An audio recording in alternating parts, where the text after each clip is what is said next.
नमस्कार दोस्तों, बहुत बहुत स्वागत है आपका हमारे यूट्यूब चैनल पर। कैसे हो? आई होप आप सभी अच्छे होंगे।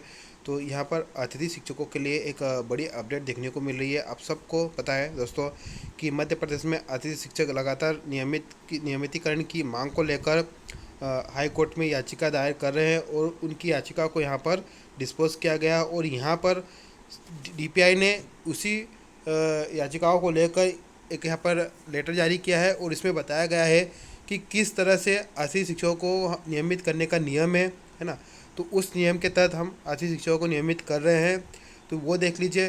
तो आप यहाँ पर ये देख सकते हो, यहाँ पर क्लियर लिखा गया है। यहाँ पर डीपीआई ने क्लियर मेंशन किया है कि जो याचिकाकर्ताओं द्वारा अभ्यावेदन प्रस्तुत किए गए और याचिकाकर्ताओं ने क्या तथ्य रखा है कि वो डीएड बीएड प्रशिक्षित है और शिक्षक पात्रता परीक्षा भी उत्तीर्ण है। साथ ही साथ 3 वर्ष से लेकर 15 वर्षों तक का उनके पास अनुभव भी है पढ़ाने का। तो इसके तहत उन्हें नियमित किया जाए। और इस संबंध में फिर यहाँ पर डीपीआई के नियम के अनुसार क्या है वो देखिए। तो डीपीआई किस तरह से अतिथि शिक्षकों को नियमित कर रही है, डीपीआई ने प्रस्तुत किया है कि नियम 11 उपनियम 7 ख 4 में अतिथि शिक्षकों के लिए निम्नानुसार प्रावधान है।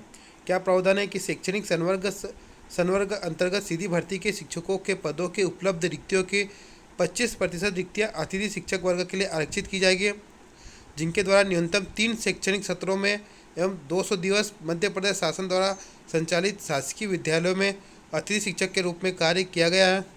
परंतु अतिथि शिक्षकों के लिए आरक्षित पदों की पूर्ति नहीं हो पाने की स्थिति में रिक्त रहे पदों की अन्य पात्रताधारी अभ्यर्थियों से भरा जाएगा।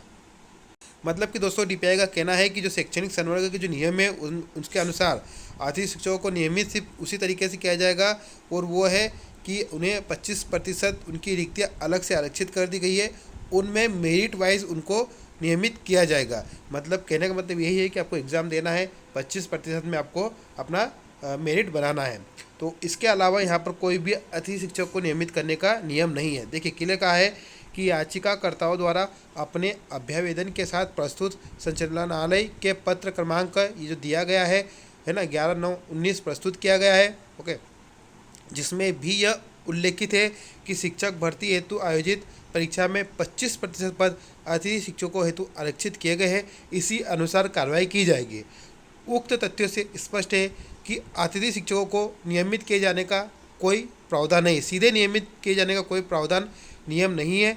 अतिथि शिक्षकों के लिए 25% आरक्षण के आधार पर प्रवर्गवार मेरिट क्रम में नियुक्ति किए जाने का प्रावधान है। अतः उपरोक्त तथ्यों के आधार पर याचिकाकर्ताओं के अभ्यावेदन अमान्य कर निराकृत किया जाता है। ठीक है, तो ये इनके जो अभ्यावेदन थे वो निराकृत कर दिए, और जो हाई कोर्ट में भी जो केस थे वो भी इन्होंने रिट पिटीशन जो भी चल रही थी, तो यहाँ पर भी यही नियम प्रस्तुत किया जा रहा है डीपीआई की तरफ से कि इसी नियम के तहत शैक्षणिक संवर्ग के जो नियम है इसी नियम के तहत यहाँ पर उनको नियमित किया जा रहा है।